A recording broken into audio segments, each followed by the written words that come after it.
Welcome to Look on the Flip Side, a podcast where we get to take a behind-the-scenes look at stand-up comics, actors, writers, improvisers, and musical improvisers. From Flipside Theatre in Superior, Colorado, I'm your host, Jenny Remack. Now let's go look on the flip side. Hello, everyone. We have a very special guest today. Jon Casler is a narrative and documentary filmmaker whose work blends humorous, character-driven storytelling with a sharp visual sensibility. He began making films in 2011 while studying machinima animation, thank you, in the University of Utah's game design program before moving into live action filmmaking at Colorado Film School, where he focused on writing, directing, cinematography, and editing. His documentary Short, Fang, and Joe won the Audience Choice Award at New Hollywood Voices in 2022, and his dark comedy Family Forever screened at 6 festivals in 2021, earning an award at the Hollywood Blood Horror Festival. His newest short, Victory or Death, in categories, shot in the aftermath of the pandemic and exploring the social fractures of that moment, premiered at the Flipside Theatre in March 2026. Casler's documentary work includes Fang and Joe, which follows Joseph Carter and his mink Fang as they develop an unlikely hunting partnership. Early in his career, he contributed to numerous productions in cinematography and location sound, including Star Raiders, starring Casper Van Dien, Soul Custody, Best in Snow, and the lacrosse documentary Spirit Game. He has worked on documentary projects for major clients such as National Geographic, Netflix, and PBS. He is also producing a science fiction-based improv team at the Flipside Theatre with Anders Langford with the working name of Captain's Log. Please help me give a warm welcome to the stage, Jon Casler! Woo! Hello, audience, all of you out there. Hey, guys. Yeah, thank you so much for being here. I really appreciate it. And what got you into wanting to make and study films? Originally, I just wanted to work with, so I was in high school in the late 90s, dating myself here. Yeah. And this was the hot new revolutionary thing, was like digital video cameras. And I had very techie parents growing up. Like they were both engineers, so I went to amateur radio club. But I didn't get the bug for amateur radio that my dad did. Because it's like, turns out later I kind of realized, oh, I've got the artistic temperament. You know, it really needs to be more expressive. And so I didn't realize it, but this was like the perfect fusion of technology and art for to get me excited. And I was like, oh, I really would love to work with digital video for a career. Right. That sounds cool. I don't have to be like a normal filmmaker with like film cameras and actors and sets and money. I can just make my own movie in my backyard. Oh, that's so cool. Yeah. And unfortunately, I did not take the advanced production course in high school. Back at the time, I had a few friends that did. Yeah. It just didn't line up. Okay. I did take the film studies course at Fairview, but yeah. What's the difference between the two? Well, film studies, you're just like watching movies, analyzing them. Okay. And then film production it's like a hands-on craft. So, and then you actually pick up the camera. This is how the camera works. This is how audio works. This is what a set is. They actually teach you the fundamentals of filmmaking, and you go make a short movie. Okay. So I always wanted to do that. Yeah. And then I tried to get into film in college to CU's film program. Like I couldn't get past their 101 curriculum. Oh. Yeah, that's just kind of how things was back in the day before the revolution. There was a lot more gatekeepers. Okay. Like you definitely had to, it's almost like you had to prove yourself so you could prove yourself. So I went to like a meeting with the film advisor. I was like, I really want to take screenwriting class. Yeah. I've read a couple of film screenwriting books. Right. I want to try it. And he's like, oh, well, that's a junior level course. You have to get through all these other courses first. I don't think you have what it takes. And it's like, dude, just let me freaking do it. You know? Right. Yeah. And like back in the day, like kids these days, you know, they got it so good. Like the arts aren't gate kept nearly as much as they used to be, especially film. Film was like the worst gatekeeping of all because the 90s was a glorious period in film because it was all centralized in LA. Okay. Like the indie filmmakers were there, like the rents were low so people could move there. It was a glorious moment that comes from centralization. Yeah. But the flip side of that is that it made getting into the industry, unless you moved to LA, really hard. Okay. Yeah. Yeah. So you got into making films like in your backyard?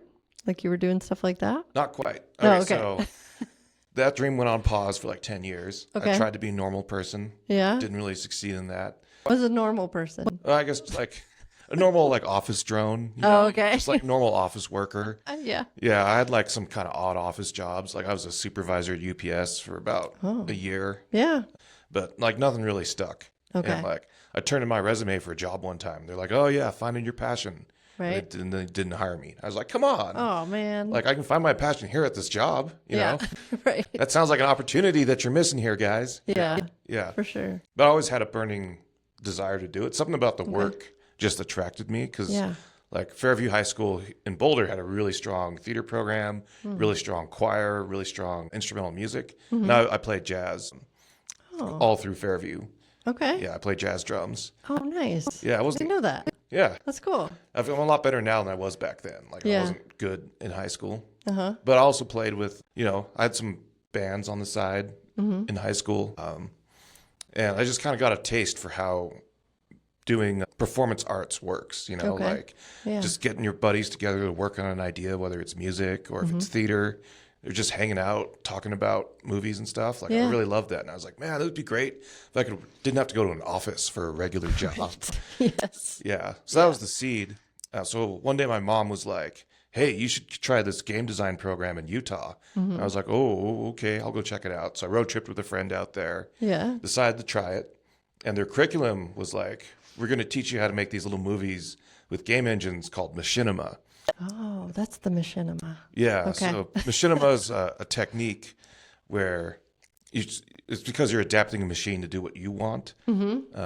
So basically gamers in the 90s started making games about their experiences playing games. So the first one's called Diary of a Camper. And it's a player in like Quake or Doom. And there's no one else in the game. It's just this guy going around to the hiding spots and waiting for people to spawn.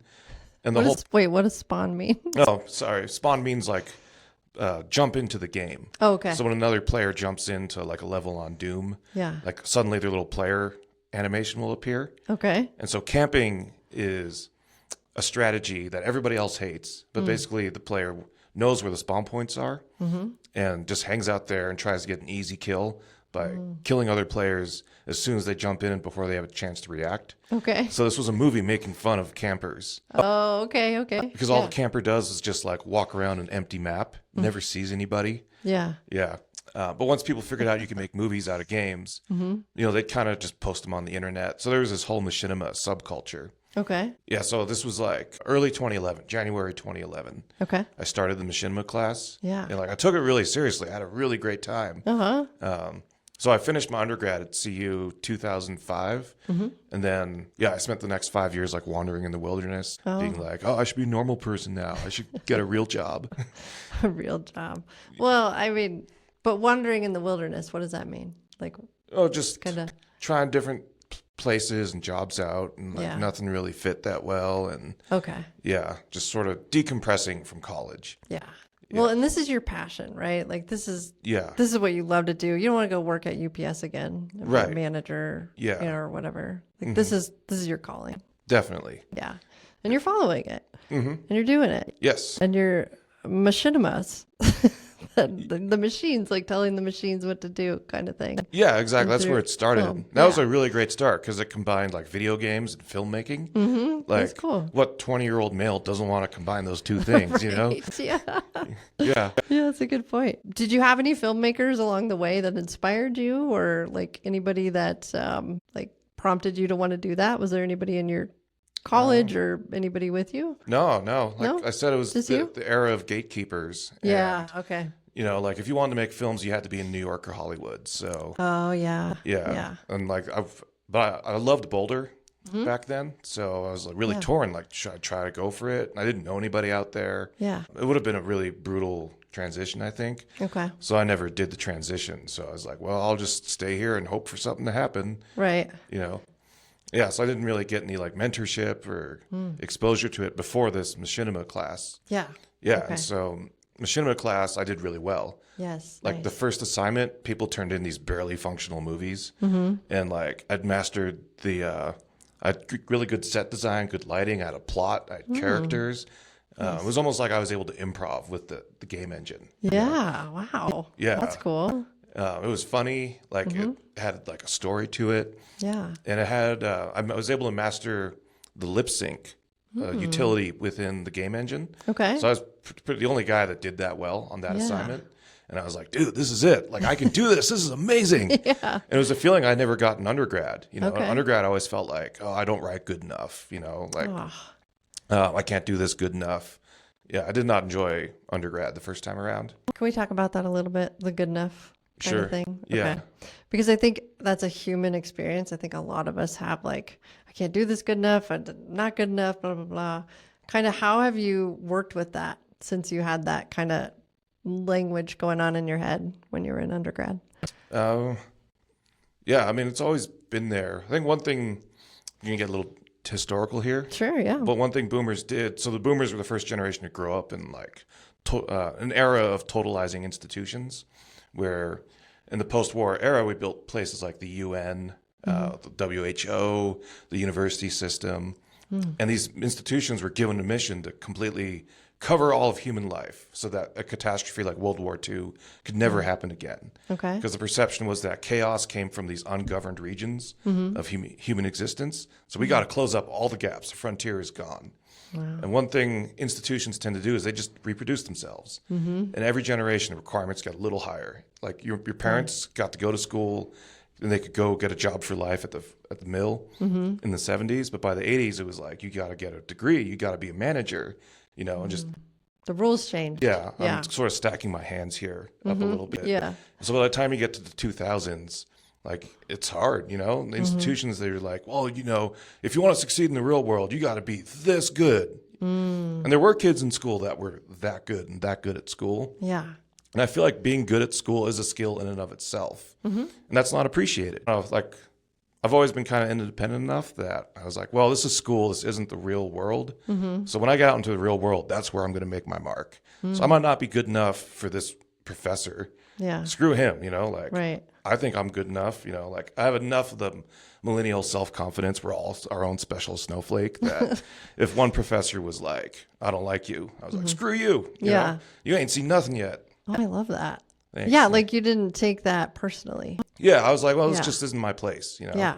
There's lots of colleges. There's other things to do. Right. I'm in my early 20s. Who knows, you know? Yeah. Yeah, so that was kind of my attitude towards that. That's huge because I mean, I think like people, professors or, you know, different people can make really big impressions on us. And you were just like, nope, I'm going to just keep going. I'm not going to allow this person to dictate Yeah, like yeah. if I'm good enough, and I'm just going to keep working through. So good for you. Thank you. Thank you. That's a huge skill in itself. I mean, I can tell you a lot of people would probably carry that weight, and you don't need to. Yeah, So- you know, it got to me a little bit, you know, like there were some Yeah. experiences where, you know, kind of dug in a little bit. Yeah. But in the long run, I think I proved myself in the real world. Yeah. Yeah, like I do have what it takes, you know. You do, totally. Thank And you. I can't wait to see your films. I'm sorry I didn't get to go to the Screening. screening back in March, and I really wanted to. And, Yeah.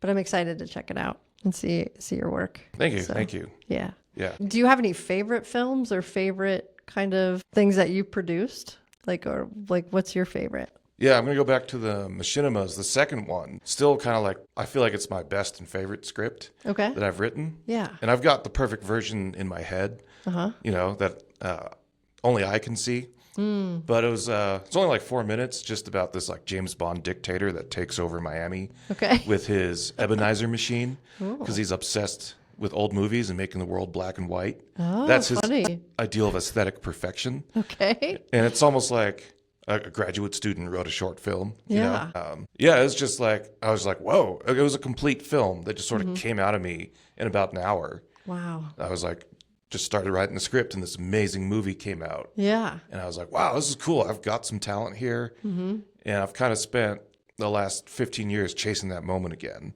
Because that was like the one and only time a script came to me without like a real struggle, a lot of revisions. Yeah. And it's just sort of, I had that beginner mind where I knew what I wanted to say. I was just clever and something Yes. good came out. Yes. Well, I think the beginner's mind is a beautiful way to approach life too, because you said you've been chasing that ever since, right? Like kind of like you had that piece and you're like, this is great. This is funny. It's clever. You know, I really like it. How do you think you could get some of that beginner's mind back? I don't know. If I had an answer, I'd be like teaching film somewhere. Or like I've written a screenwriting book or something. Because the rules are important, especially the longer whatever your story is. Like the more you got to stick to fundamentals and the rules. Yeah. So that's one great thing about improv is the shows are short. Like a professional improv show. Yeah. I made air quotes around that. Yeah. 20 minutes, maybe 45. Right. 45 shows are rare. So that's the equivalent of like a 30-minute TV show or a 1-hour drama. Yeah. But a feature is 2 hours plus. And then you can go into a scripted series now, which could be like hundreds of hours. Oh, wow. Yeah. And so the rules have their place. But if you want to just be creative, be clever, like shorter is better. Yeah. Yeah. Sorry, what was the question again? So like the beginner's mind, because you said you had this like beginner's mind and you were just like, and you've been chasing that kind of moment ever since. Yeah. And I think part of it too was later on, this kind of goes back to you got to prove your worth in school. Is like, especially at Colorado Film School, like they wanted to make it like you're in the industry. Yeah. And before digital video came along, this is a very failure intolerant medium because it was so expensive to shoot. It was literally $1 a second to shoot on 35 millimeter reel film. $1 a second? $1 a second. That's going to add up fast. Exactly. Like a big budget feature, the budget for the film itself would be $1 to $2 million. Jeez. And that's like in the 70s and 80s. Oh my gosh. So like, of course there was tons of gatekeeping because you couldn't just screw around on set. Right. And it was good because it did enforce a certain discipline and protocol most of the time on set. Yeah. But yeah, like it also made it so productions had to be gate kept because to even start shooting film was in and of itself a pretty big financial risk. So CFS, we'd have these really brutal like criticism sections with each other. What is CFS? Oh, Colorado Film School. Thank you. Which is good. You need feedback on your work, but it does sort of add to the price of the film. And so you start being like, okay, mistakes are going to be expensive. And that does sort of put a damper on your creativity. Yeah. So that's one way to keep the beginner's mind is to fool yourself into thinking whatever you're doing is lower stakes. Okay. Yeah. I think that's how I might try to strategize out of that one. Yeah. So you just came up with your own answer. Yeah. I love it. You just solved your own problem. Where do you get your inspiration for writing your films? Just whatever conflict goes on around me. Yeah. Like I can hear two people arguing in the store about something. Yeah. And just my brain just starts like filling in the blanks around that argument, Oh, wow. Yeah. So like if somebody's in the grocery store and they're just like arguing about cheese. Oh, that'd be brilliant. Then you could just start filling in the blanks. Right. Because you could have like the one person's taste is very European, fancy cheese, and they really love blue cheese. And the other person's like, no, I just want Kraft singles. Yeah. Like, I can't stand your fancy food. What's wrong with Kraft singles? My mom made Kraft singles. Yeah. Well, your mom was unsophisticated. And, and you could just you could just pattern and escalate. Yes. Okay. So that's the basis of kind of what you're doing is pattern and escalating with like the different scenarios and different things. Okay. And then I do get mad about current events. Like I'm a total news junkie. Oh gosh. So I don't watch the news. Yeah. It's like, you can't do it. But I can't stop. I'm like a news junkie. Oh gosh. So what do you tune into? Just like everything. Like all of them? Yeah. New York Times, Washington Post. Used to be a big NPR guy, but now there's podcasts, Substack. Yeah, I definitely keep up on the news. Oh, wow. Yeah, it's because I thought I was going to be a foreign service officer, and they give you this test. Okay. And my friend was like, oh, it's an easy test. If you read like New York Times and the Washington Post and just keep up, like you'll pass the test. Okay. So I started doing that. I never took the FSO exam. Okay. But I got foreign service officer. Yeah, foreign service officer. I like to drop the acronyms and the jargon. That's great. Yeah. But then I got in that habit. And it never broke the habit. So, sorry, what was the question again? So we were like inspiration for your films. And then, like the different things that drop in and then. Yeah. So sometimes I do want to make a point. Like I start with a point I want to make. Okay. And I try to work backwards from the point that you want to make. So like I feel like Star Wars is a really great example. Like reverse engineering kind of? Yeah, exactly. Okay. Like George Lucas is like, man, all this technology, man, it's getting me down. How do I make people angry at technology? Oh, right. We have this big monster Death Star and then someone blows it up. Okay, what's that moment of blowing it up going to be like? And then once you understand story structure, Yeah. you can kind of there's definitely an equation to a story structure. Okay. Like we all feel it intuitively. Like you go into a movie theater and you already know what type of movie you're there for, unless your friends are like, "You got to see this movie." And Right. And you're just like, oh, what am I in for? yeah, but within the first 2 minutes, you can usually guess the plot of whatever movie Okay. you're going to see because they put the character flaw out there first. Right. Character flaw story. So that's a clue to how you should structure your story. Okay. So that's like if a guy has anger issues, Yeah. but he's also got a small child, well, there's part of your story right there. Yeah. Because you want the character to go on an inner journey as well as whatever external problem they have. Like the hero's journey almost? That's part of it, but like Okay. an inner emotional journey where they just learn to cope with, metabolize, learn from a character flaw. Yeah. Yeah. Like, I don't know. Let's try this game here. Okay. What's your favorite movie or just a movie that affected you? Oh my gosh. Well, I really like gay movies. So I don't know if you're going to know it. Well, I mean, you still have to have a character flaw to keep it interesting because it's going to be about relationships. Right. Well, oh gosh. Or we could do best in show. Let's do like best in show. Okay. Is that the Coen brothers one about the dogs? Yes. Okay. That was, I haven't seen that one in a That's while. not my favorite movie though. But just tell me the plot. I don't know. They have these show dogs and they have to go and they have like a dysfunctional family. Well, there we go. The dysfunctional family. Yeah. So that's a flaw, a whole set of flaws. Yeah. We're going to spend the rest of the movie unraveling. Okay. And I think some of the characters would learn to either like lessen the intensity of their flaw or not take it out on other people. Right. That's usually the journey they go on is like letting their flaw hurt other people. Okay. And then by the end of the movie, they've learned a new way of coping with the flaw so that they don't hurt other people with I it. see. Okay. So that's the whole premise. Like that's the whole idea behind that. It's just to make sure that you can like kind of button it up at the end. Well, you're if supposed they to have- learn a moral lesson. Okay. So it's like a cop who is a little too quick to anger. The thing is, it's like, yeah, we need cops. There Yes. are bad people out there. Sure. You got to deal with them sometimes. Right. So it has its place. Yeah. But that guy brings his anger home to his kids. Oh yeah, that's not good. Yeah, bad things. Right. And so he has to go on this journey and you go to some Pacific island or something and like meet with the shaman. Right. Yeah. That's a little tropey, but I think now he'd go to the therapist and they'd talk about, tell me about your mother. Right. Yeah. Yeah, and he'd relive like some traumatic experience. I mean, it's gotten kind of cliche. And I think we're looking for ways to move beyond the trauma story. Yeah. What do you think would help us move beyond the trauma story? Like do you have any ideas kind of around that? I don't really have any deep ideas yet. I think we're going to move back to the performance story. What's that? So instead of going on an interior journey to fix something that kind of mostly affects us, Yeah. we want movies like Top Gun, where Maverick. our heroic men go out and leave the safety of our society and deal with threats and do real things. Like they build a stadium or they Invictus, they win this great victory because the world is kind of looking like all of our systems broke down Yeah. in 2020. Yes, they And did. all of a sudden it's like, oh, we do need people that know how things work, who can Right. build things, who can just get things done for once. you Yeah. know? Right. Yeah. I think we're kind of looking for that in our stories. Kind of looking for more of the performance angle. But I do like the inner journey too. I do like what you were talking about because that evokes emotions in us, right? Right, Because we right. can relate to somebody who's, either angry or had a lot of trauma or difficulties, with their mother or whoever. And so like unpacking some of that. And you do that too in your short films, or are they more comedy based?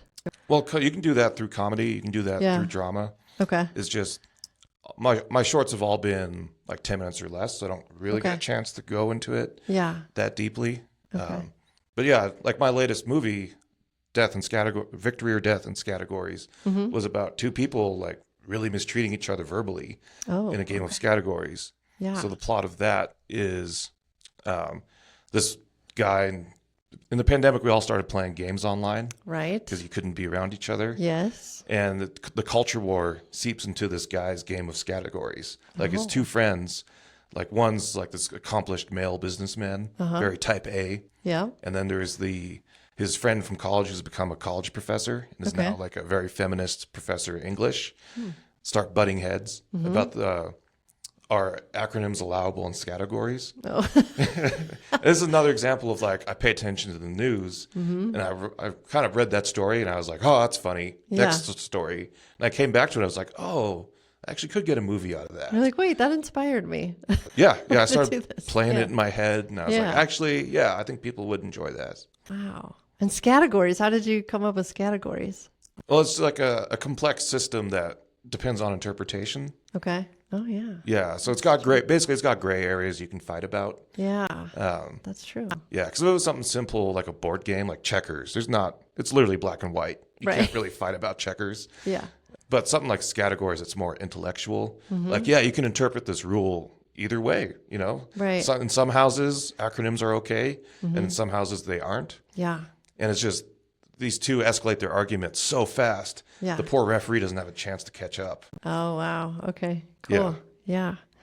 And do you feel like that is kind of the way we go about in life? Like people trying to like it escalates or one-ups each other, like with Yeah. different debates and I think the internet has definitely, like, just life moves faster in general than it used to. You know, Yeah. used to be before you and I were born, there was 3 channels.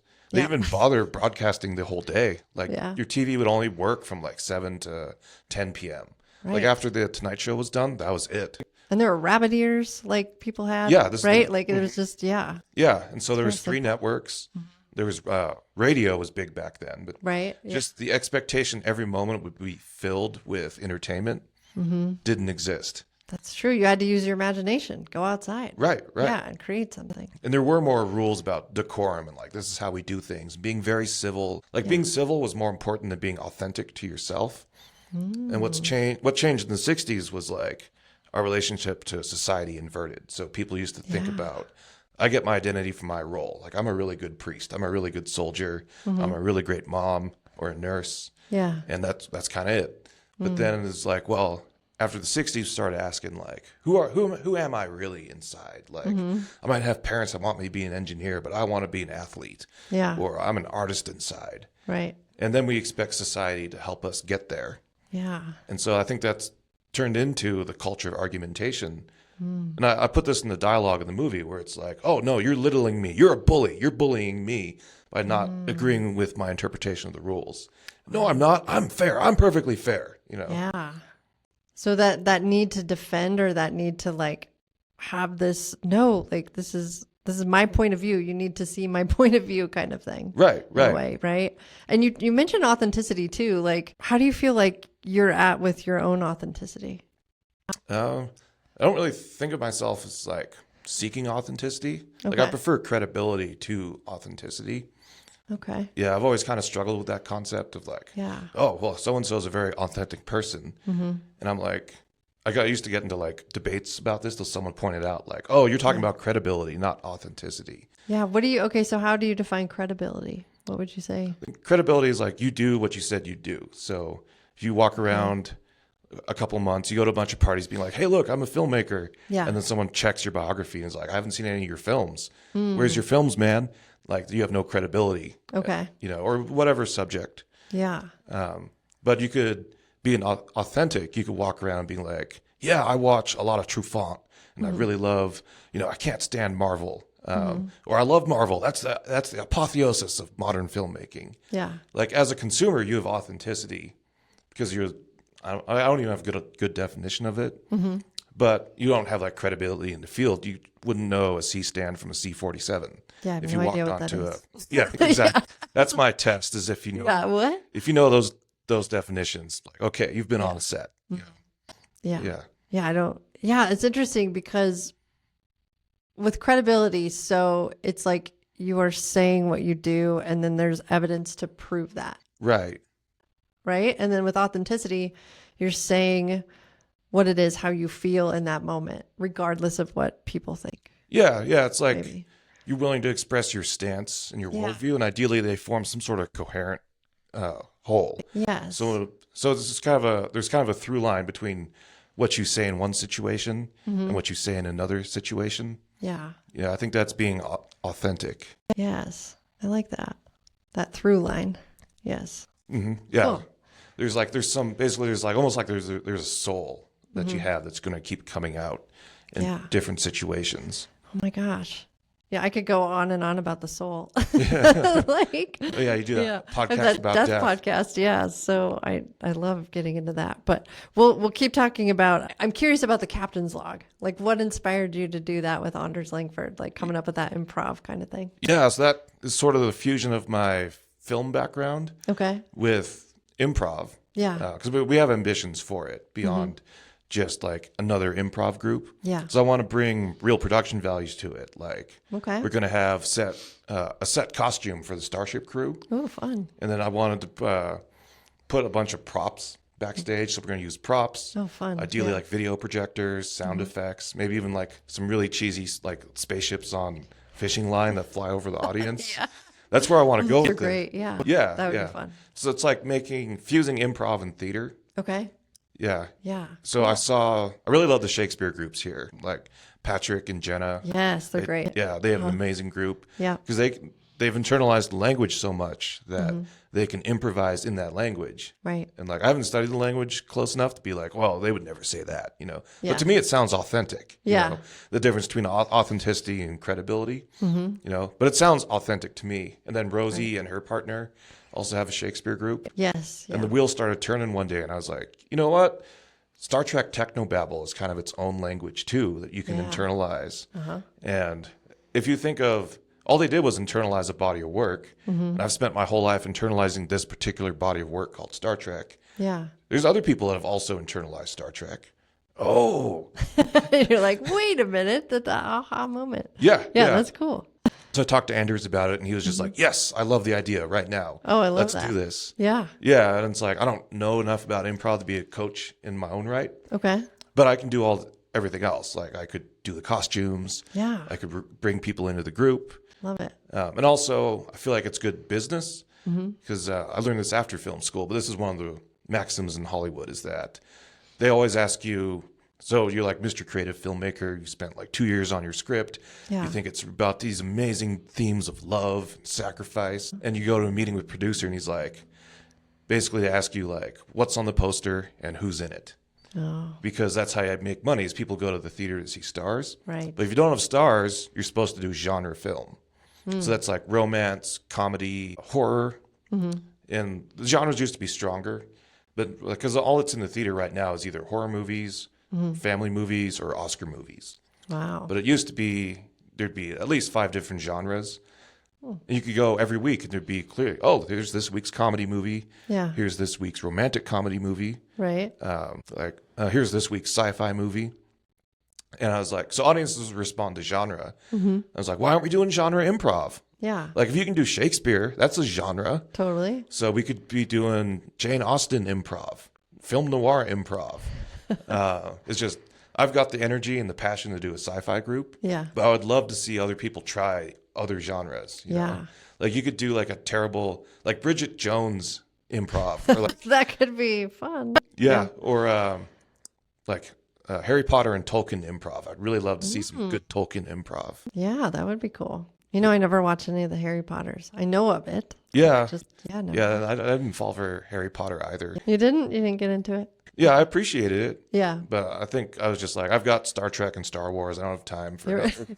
That takes Another- up enough time. Yeah, that's all the time I've got. Totally. It's Yeah. already occupied. But yeah, so that was the idea behind that. We got a really good response at the auditions. Yeah. We had over 2 days, I think we had about 30 people come in. Wow, that's great. Yeah. That's yeah. super cool. How many people are on the team? So we've got 7 right now. Wow. Okay. Yeah. Maybe our security officer. He does such a good, like, burly security officer. Yeah. He had to get a job on Sundays. And so I'm going to try and talk him out of it. But yeah, we've got 7 people right now. Okay. Yeah, we're still pretty early in this because we're trying out like a structure. We call it the FU structure of What does that stand for? stands for fortunately, unfortunately. Okay. Yeah, I knew it was something. Okay. Yeah, basically Yeah. there's the inciting incident, and in response, let's say the inciting incident is like there's the bathroom fan is broken. Okay. You know. Yeah. Well, fortunately, we have the manual. Unfortunately, we don't have a spanner, so we got to go find a spanner. So we go to the space station, and then like fortunately they have spanners, but Yeah. unfortunately it's their nighttime. So Oh, you yeah. know, or And it just keeps going. It's the same thing in film school. We talked about this, like good stories are constructed out of but and so. Okay. Not just a lot of ands. Oh, but so I got you. Okay. Yeah. So what Yeah. they told us was like Indiana Jones is a really good example. So like the Nazis, Indiana Jones, he finds the clue, he finds the Ark of the Covenant, but then the Nazis steal it from him. And then, but he gets on the submarine and holds onto the submarine. And then, so he follows the Nazis. And then, but then the Nazis steal it back. Basically, every movie, good movie you've seen is but and so, but and so. But so. Yeah. Didn't know that, but now I'm going to see that when I watch a movie. Right. That's cool. Yeah. Thanks Yeah. for enlightening me on that. I play on a rescripted cinema team, and we do that. Fortunately, unfortunately, like one day, once upon a time, this happened. Fortunately, unfortunately, it's super fun. So I think that's going to be really cool to watch with you guys with Captain's Log. Thanks. And if somebody wants to like submit a film to you, or if they have some ideas, is that something that you do? Not at the moment. So Okay. I did feel like this is part of why I did my most recent film. Yeah. Was that it was intentionally an exercise in like solo producing and solo writing, Okay. solo directing. Yeah. So it was kind of like the thesis film that I never did at film school. Oh, okay. Because the way they were running the production 3 class, they called it, just kind of the thesis film class, was that about half the ideas would get killed and you'd have to work on someone else's production 3. And I was like, I don't want that to happen to me. I know the faculty doesn't like me that much. So I just didn't do one. Yeah. And so that was like back in 2015. So 2021, I'm like, okay, this is my chance to make a film. I'm going to force myself to be the sole writer on this because I love writing with other people. I love being creative with other people. Yeah. And I felt like I had to but I wasn't always happy. Like sometimes my idea that I really loved wouldn't make it. Or I just Okay. felt like the idea wasn't strong enough in the first place. And I'd kind of argue with the other people on the team, like, guys, this needs to be better. They'd just be like, I don't understand. Oh. And so I was like, fine, I'm just going to do what I want to do for once. Yeah. And it's made me a much better filmmaker, forcing myself to work off my own ideas. So that I produced Victory or Death in categories as much as I could by myself. Okay. Like I did all my own production design. Wow. It turned into this real backbreaker. Like Yeah. I was also trying to figure out how much I could produce on my own as a filmmaker. Yeah. Because I had the support of the film school, and the film school had this culture of like everybody, we all trade favors. So every weekend we're all out shooting our films. So on one week you're going to be doing sound, and next week you're going to be doing production design. Next week, the camera people would always be doing camera. Yeah. But the idea is you just trade a bunch of favors. Okay. Everybody owes each other's favors. Yeah. But I'd kind of my network from film school had dissipated. Plus it was the pandemic. Right. Yeah. So I was like, I just got to do everything myself, Wow. which I always wanted to. Like I knew film was my field because every job they talk about, I'm like, that sounds great. Like set decorator. What does that person do? Tell me more. Yeah. And you'd learn it, adapt it, and do it. Right. Wow. That's cool. And I really actually love set decorating because you're creating the physical life of the character. Yeah. So they'll be like, okay, this is Lisa's bedroom. And we think, she's a 30-something office worker who went to this university and she's a scientist. And so then it's your job to be like, okay, how does a scientist organize their room? Oh, cool. Like, would they choose this versus that? Like, would it be a really like girly room? Yeah. Maybe she's got a shadow side to her. Oh, yeah. She's all order at work and it comes out at night. Or she's just order through and through. It's very minimalistic, Yeah. Yeah, it's a really fun job. That sounds fun. Yeah, so I was doing that for myself, and it was just so overwhelming. Okay. So I was scouting locations because I knew I needed a golf course, talking to friends, being like, hey, can I use your apartment for this scene? Yeah. Casting the crew, trying to find some camera help. And like it really burned me out. And actually, I looked at myself in the mirror. I took a month off to do it. I looked at myself in the mirror in week 3, and I didn't recognize myself. Really? I was so stressed out. I was like, God, it feels like film school again. Yeah. But this time I brought it on myself. And that actually made me look back at film school and be like, okay, maybe it's just the nature of this medium is super, super exhausting. Yeah. I mean, you notice too that like any creative work, even if it's about just recreating something simple in real life, like going to the store for one item in real life is like a 15-minute job. Yeah. But you try to recreate that in a creative way. It turns into like 3-hour meetings. There's 10 hours of meetings ahead of time. Oh my gosh. And then the rule I use is like for every hour you spend on set, you're going to spend 4 hours in pre-production, 4 to 5 hours in post-production.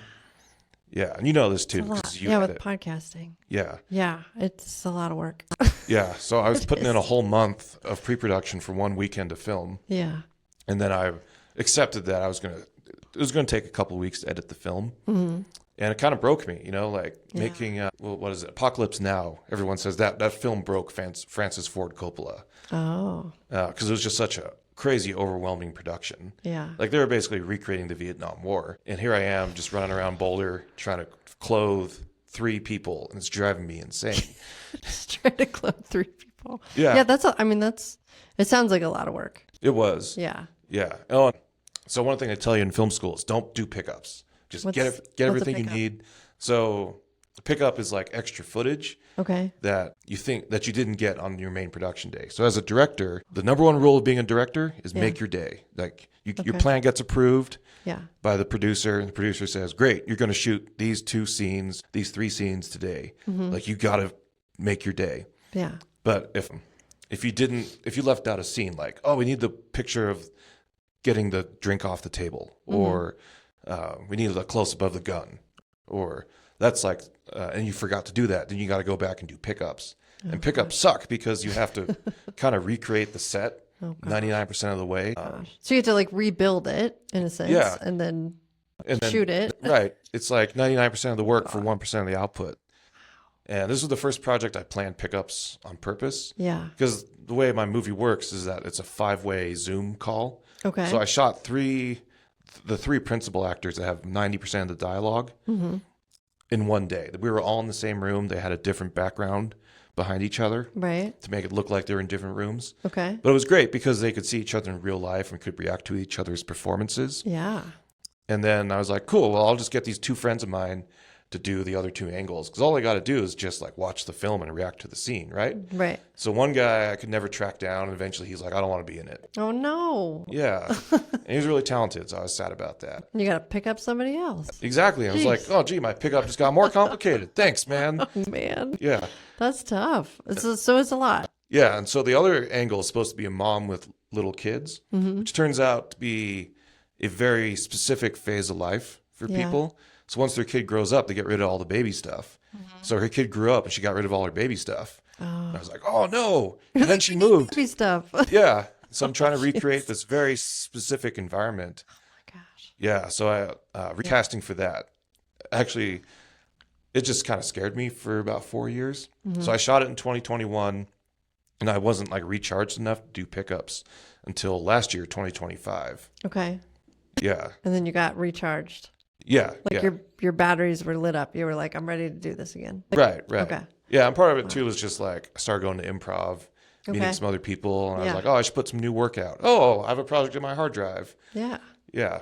Nice. That's one thing they say in the book too. One of the books you read was by Walter Murch. Okay. He says like both directors, if you're going to edit your own film, you have to separate yourself from the production before you go into the editing room.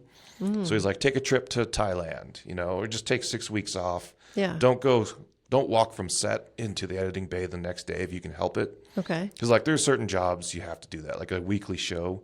Yeah. Well, they have a real editor who never touches set. Most editors will never go to your set because they're like, I want to see your footage Yeah. with a zero bias. Oh, I yeah. don't want to bring the production with me to your footage. That makes sense. Yeah. Yeah. So clearly, I went through a really intense experience on that. Yeah. So here's a good story from that. So like I did all the paperwork myself. So I was making the call sheet myself. Okay. There's 2 golf courses around here. There's the Boulder Municipal Golf Course and Coal Creek here in Louisville. Right. And somehow I put the wrong golf course on the call sheet because I was so exhausted. Shoot. Yeah. Yeah, and I was at Coal Creek, like, hey guys, it's 11 a.m. Where are you? And they're like, where are you? We're all here, like it says on the call sheet. We're at Boulder. And I was like, no, you guys are wrong. I'm here at Coal Creek. And they're like, well, it's on the call sheet. And I was Yeah. like, well, that's my bad. The call sheet's wrong. Oh, you guys shoot. better get over here because this is where we have permission to film. Yeah. Yeah. And it was just like, that's how exhausted I was. Yeah. Yeah. I was not prepared. So basically the lesson from Victory or Death with categories is like, I feel like I proved myself as a solo producer Yeah. and never again. Like I'm trying to, like, if I do a project like that again, I'm going to take on a producing partner. Okay. Yeah. Yeah. Just people who are, one thing that's great about this medium is like, if you're good at kind of project work, like if you've done construction or even like craft projects, Yeah. like you'll be good at it. It's not like a 9 to 5 job, but it's just projects. Like each film project is a big collection of little projects. Okay. So I feel like there's definitely a need for back office people, just people who are good at organizing work. Right. So that's who I'd be looking for in any like production partners. Like, are they organized? Okay. Are they a good manager? Yeah. Like, do they have a good track record of projects? Yeah, that's what I'd be looking for in any potential project if someone brought one to me. Are you looking for a project manager? Not right now because I don't Okay. have any firm plans to shoot right now. Gotcha. Yeah. Because what? Sorry? It's just I cannot get my feature script out of my head. Oh. Yeah, because that's the next goal for me is like I've done my shorts. I've done like 8 shorts after film school now. Wow. And like about 4 of them were worthwhile. And so I've released them all. And I'm ready for the jump up to being like, a feature director. Okay. Which in the industry is important. Like, everybody does shorts. I was at this party at American Film Market where I was trying to get into the party. Right. And there was somebody at the door checking your IMDb. And if you'd been What's that? What's IMDb? Internet Movie Database, Thank you. to see if you had produced or directed a feature. Oh, wow. Like it doesn't, and like that's a dumb criteria because you can make a feature for $10,000, or you can make a short for $2 million. Oh my gosh. So the fact that it's a feature or short doesn't really qualify anything in terms of like production credibility. But there's just a guy being like, no feature, you can't get in. And I couldn't get in. Shoot. And I had a friend who was like assistant to the assistant, bookkeeper on a feature. So he had feature credits and he got in. Oh, man. Yeah. And I was like, oh, okay, well, I guess I'll go be sad and go back to the hotel. And there were people getting angry and like yelling at this guy in his face. Oh, jeez. Yeah. Yeah. Did you get more ideas after watching that for films? Eventually I got into the party and Oh, you did? yeah. Oh, nice. Good. Yeah, it was just like they were yelling. It was just like, oh, I miss the old Hollywood. Like this post-pandemic Hollywood's terrible. So, Oh, wow. yeah. Well, when do you plan to get that feature out of your head? I wish I had a solid plan on that. Yeah, I've tried taking time off from real life and nothing happened. Okay. And then I've been really busy. Sometimes it's better just to be busy so that you're feeding your brain stuff and your brain is going to write based on what it experiences. Okay. So I feel like the writing retreat isn't the right thing for me. I'll just get bored and just sit there and doodle. Right. But if you have like a really stimulating day and you come home and you need to get something out, I feel like that stimulates me a bit more. I could do it. Okay. So you need a stimulating day for it to just really. Yeah, and I did do a draft. Okay. And it was a long draft too. It was like 140 pages. Jeez. Yeah. That is long. Yeah, I've never done a writing project that long too. Like some people come out of school having written like a thesis or something or just a really long research paper. Right. That's 100 pages plus. Yeah. But I never wrote anything longer than 10 pages. Wow. In undergrad. So this was like a first. You're like, whoa, this is 140 pages. Yeah. So I had to stretch myself as a writer, but it's terrible. Is it? But writing is rewriting, Yeah. Like I've got good bones, a good concept. And apparently people don't do this anymore because I told a producer, I sent it out to like 4 different readers for feedback. Yeah. He was like, really? Wow, that's amazing. I can't believe you did that. And I'm like, yeah, that's what you're supposed to do, right? Isn't that what they teach you at film school? Yeah. And he's like, oh no, I get these scripts from these young directors and I just agree to do them or not. We never make any changes. Oh, wow. I was like, what? That doesn't make any sense. Yeah. So now it's almost like the gatekeepers are gone and anyone can just put their idea out there. Throw it out there. Yeah.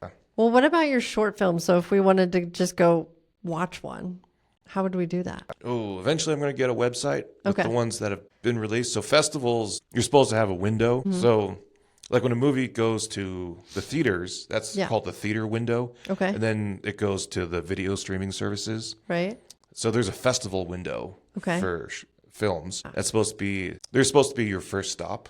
Okay. So before you release it on YouTube or the socials, they want like a 2-year shorts window. Okay. Or sorry, 2-year festival window. Festival. So they can say, oh, we've got fresh unreleased stuff you can't get anywhere else. Oh.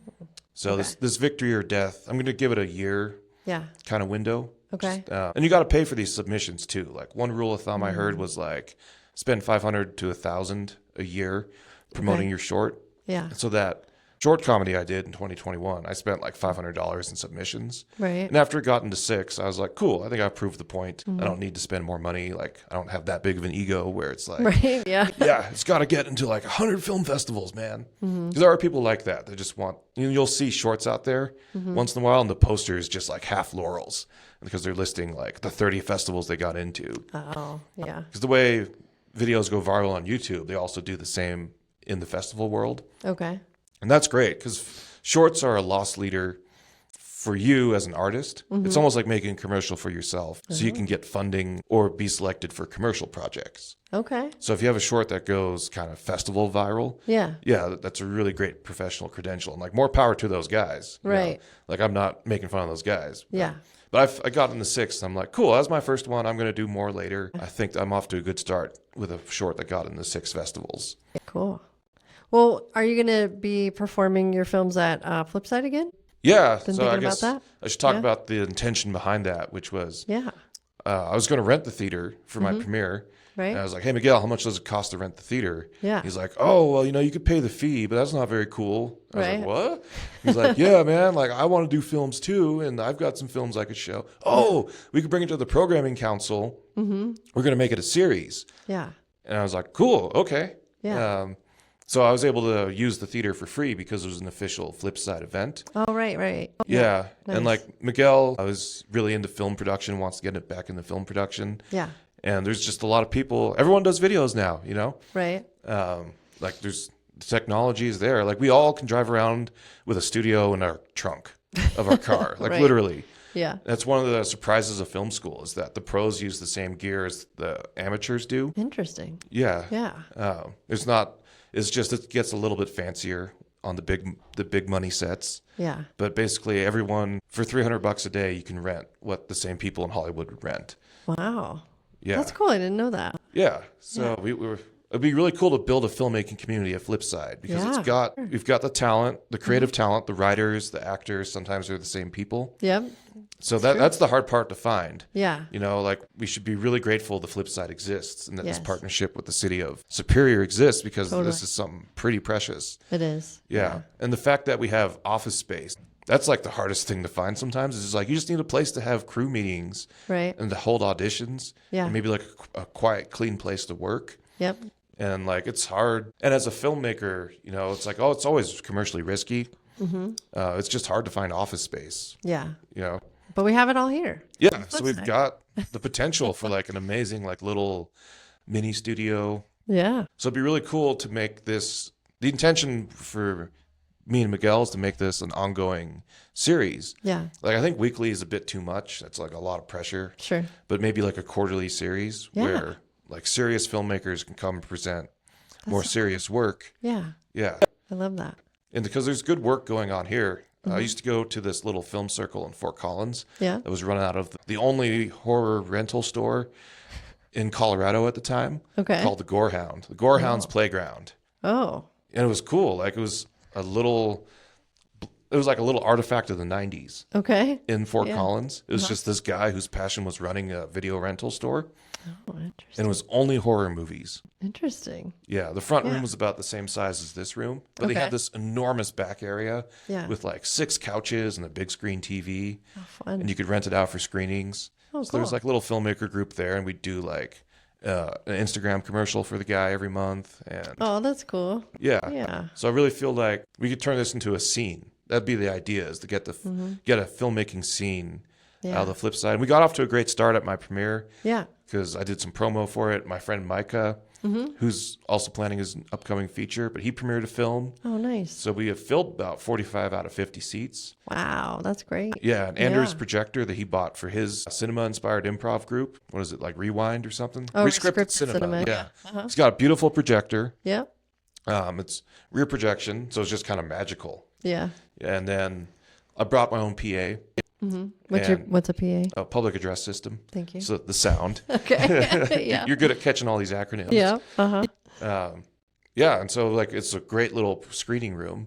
Awesome. So it's really like if you've got work that you're proud of and you want to have like you don't want to just put it on the internet for whoever. Yeah. Yeah, like make a party out of it, you know? Right. Like, this is one of the sad things that the internet's taking from us is like, yeah, it's more democratic, but there is something about being in a room together, watching films together as a public ritual. Yes. The internet, like, literally cannot replicate that. That's true. And we have to keep it alive. Yeah. Like, it's not just going to happen automatically anymore. So I've got this idea.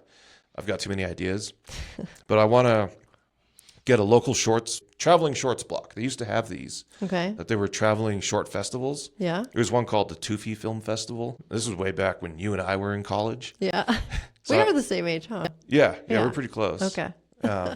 So they came to Boulder a couple times. And so I was like, so at Colorado Film School, at our student show, there'd always be one or two really good horror films. Yeah.